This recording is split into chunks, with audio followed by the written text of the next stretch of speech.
சுலேகா ஆஸ்ட்ரோவின் சிம்ம ராசி நண்பர்களே, சிம்மராசி நேயர்களை பொறுத்த வரைக்கும் ராசி அதிபதி 2ஆம் இடத்தில் வீற்றிருக்கிறார்.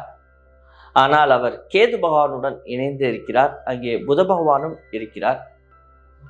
இப்போ சூரியன் கேது, இங்கே கேது பகவான் வீரியத்துடன் வீற்றிருப்பார். எப்பயுமே நிழல் கிரகம் அப்படின்னு சொல்லிட்டு வந்துருச்சுன்னா அந்த நிழல் கிரகத்தினுடைய ஆதிக்கம் அதிகமாக இருக்கும்.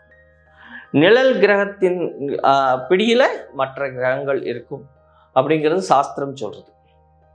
3ஆம் இடம் அப்படின்னு சொல்ற உபஜயஸ்தானத்துல சுக்கிர பகவான் வீற்றிருக்கிறார். 7ஆம் இடம் என்று சொல்லக்கூடிய களத்திரஸ்தானத்துல சனீஸ்வர பகவான் வக்ரம் பெற்று இருக்கிறார். அஷ்டமஸ்தானத்தில் ராகு பகவானும், அதே நேரத்துல தசமஸ்தானம் கர்மஸ்தானம் சொல்ற இடத்துல குரு பகவான் வக்ரகதி ஆக போறார்.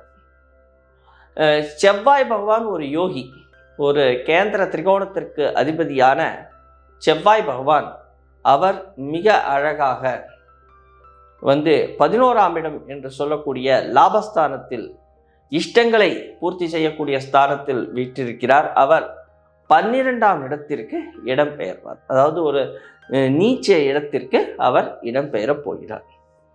ஸோ இவ்வாறு இருக்கக்கூடிய இந்த அக்டோபர் மாத கிரக நிலையில் உங்களுக்கு வரக்கூடிய சாதக பாதகங்கள் என்ன, அதை பற்றி தான் நம்ம இப்போ பார்க்க போகிறோம்.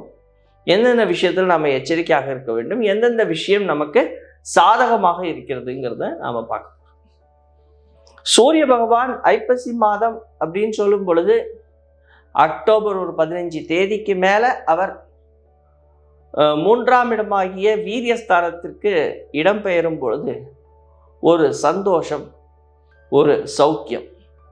உங்களுடைய இளைய சகோதர சகோதரிகள் அவர்களுடைய பெயர், அவர்களுடைய புகழ்னால நீங்கள் புகழடைவீர்கள். ஒரு விதமான தைரியம் மனசுல தோன்றும், ஒரு கௌரவம் மனசுல வரும், ஒரு அந்தஸ்து கிடைக்கும். அதே நேரத்தில் பார்க்குறவங்க உங்ககிட்ட பணிஞ்சு பேசுவாங்க, உங்களுக்கு ஒரு மரியாதை கொடுத்து பேசுவாங்க.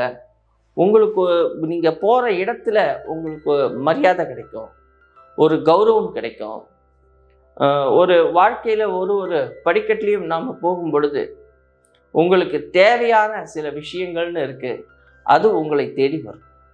அப்போது பேசும் பொழுது கவனமாக பேசுகிற நீங்கள் ஞானத்தோடையும் பேசுவீங்க, அறிவு முதிர்ச்சியாக பேசுவீங்க. இந்த பேசியே நீங்கள் காரியத்தை சாதிப்பீங்க. அதே நேரத்தில் கணவன் அல்லது மனைவி ஏட்டிக்கு போட்டியாக தான் நடந்துக்குவாங்க. கொஞ்சம் அவங்கள நீங்கள் அட்ஜஸ்ட் பண்ணிட்டு நீங்கள் போகணும். அதே நேரத்தில் இந்த கூட்டு தொழில் செய்கிறவங்க உங்களுடைய கூட்டாளிகள் இடத்துல, அதாவது உங்களுடைய பார்ட்னர்ஸ் கிட்டக்க கொஞ்சம் அட்ஜஸ்ட் பண்ணிட்டு போங்க. நீங்கள் ஒன்று சொல்வீங்க, அவங்க ஒன்று செய்வாங்க. அதை நீங்கள் அட்ஜஸ்ட் பண்ணிட்டு போனீங்கன்னா ஒரு நல்ல ஒரு ரிலேஷன்ஷிப் கோப்பப் ஆகும். வியாதிகள், இந்த மாதிரி மர்ம இடத்துல வர வியாதிகள், இதில் கொஞ்சம் நீங்கள் அக்கறை எடுத்துக்கணும். அதே நேரத்தில் பேசும் பொழுது ரொம்ப கவனம், நிதானம் தேவை. உங்களுடைய அறிவு ஞானம் வளரக்கூடிய அதே நேரத்தில் நமக்கு தூக்கம் அப்படின்னு சொல்லி வரும் பொழுது அந்த தூக்கத்தில் ஒரு சில பாதிப்புகள் இருக்கும். இன்னும் சொல்லப்போனால் செவ்வாய் பகவான் மாறி கடகத்திற்குள் வரும் பொழுது கணவன் மனைவி இடையே சில கருத்து வேறுபாடுகள், சில வெறுப்புணர்ச்சிகள், சில கசப்புணர்ச்சிகள் தோன்றும். அதில் கொஞ்சம் எச்சரிக்கையாக இருங்கள்.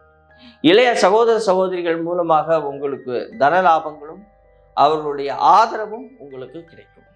வேலை செய்யக்கூடிய இடத்துல உங்களுக்கு அருகில் இருக்கிறவங்க அல்லது உங்களுடன் வேலை செய்பவர்கள் உங்களுக்கு மிகவும் சாதகமாக, உங்களுக்கு ஒரு ஆதரவாக இருக்கிறது உங்களுக்கு ஒரு பெரிய பலமாக இருக்கும். அதே நேரம் உங்களுடைய சொந்தக்காரங்க, முக்கியமாக ஃப்ரெண்ட்ஸு, ரிலேட்டிவ்ஸ், இவங்க பணம் கேட்டு நச்சரிப்பாங்க. அந்த பணம் கேட்டு நச்சரிக்கும் பொழுது நீங்கள் கொஞ்சம் எச்சரிக்கையாக, சவால்களை சந்திப்பதை போல் நீங்கள் அதை சந்திக்க வேண்டும். ஆராய்ந்து அதற்கு தகுந்த டாக்குமெண்ட்ஸ் எல்லாம் இல்லாமல் யாருக்கும் பணம் கொடுக்காதீங்க. அதே நேரம் சொத்துக்கள் வாங்குவது, உங்களுடைய சொத்துக்களை விற்பது, இது போன்ற விஷயங்கள் எல்லாம் வரும் பொழுது கொஞ்சம் பொறுமையாக கையாள்வது உங்களுக்கு நல்லது. கார்த்திகை மாதம் வரைக்கும் அதை தள்ளி போடுறது உங்களுக்கு ஒரு நல்ல விஷயமாக இருக்கும். ஏன்னா நவம்பர் 17 தேதிக்கு மேலே நீங்கள் அதை பற்றி எல்லாம் நம்ம யோசிக்கலாம். ஏன்னா இப்போ சூரிய பகவான் நீச்ச இடத்துக்கு போகிறார், உங்களுடைய யோகியும் நீச்ச இடத்துக்கு வர்றார். ஸோ இது போன்ற காலகட்டங்களில் நாம் சில வேலைகளை தவிர்ப்பது நமக்கு நன்மையை பயக்கும். ஸோ இந்த அக்டோபர் மாதம் அப்படின்னு நம்ம சொல்லி பார்க்கும் பொழுது ஒரு சில சொத்துக்கள் சம்பந்தப்பட்ட விஷயங்களோ அல்லது நம்மை நாமே பூஸ்ட் பண்ணிக்கொள்ளக்கூடிய சில விஷயங்களை எல்லாம் நாம் செய்யணும்.